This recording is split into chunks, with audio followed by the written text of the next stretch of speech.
Pemirsa, perjuangan berat dilakukan oleh tim gabungan Basarnas untuk melakukan proses evakuasi terhadap jenazah pendaki Gunung Agung menuju ke bawah, Alexander Bimo Haryotejo, 60 tahun asal Yogyakarta. Setelah berjuang selama 28 jam, tim gabungan akhirnya berhasil membawa jenazah sampai ke bawah di Pos Pura Penghubungan Besaki, Kamis 14 Maret pagi.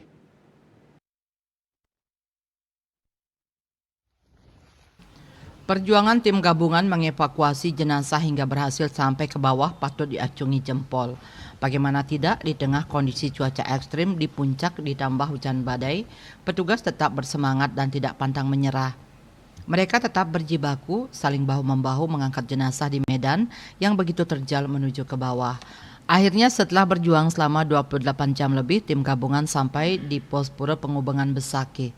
Tim mulai bergerak melakukan proses pencarian pada Rabu pukul 03 dini hari sampai dengan Kamis pukul 07.16 WITA. Koordinator Pencarian dan Pertolongan Basarnas Karangasem, I Gusti Ngurah Eka Wiatnyana mengungkapkan, tim gabungan baru sampai di Pos Pura Penghubungan Besaki sekitar pukul 7.12 WITA. Selanjutnya jenazah dibawa menuju RSUD Karangasem. Proses evakuasi dilakukan dengan cara estafet menuju ke bawah. Saat melakukan proses evakuasi tersebut, petugas mengalami banyak kendala di lapangan. Selain medan yang terjal di puncak Gunung Agung, cuacanya juga ekstrim. Kabutnya cukup tebal, angin sangat kencang ditambah jalan yang licin. Itu yang memperlambat proses evakuasi.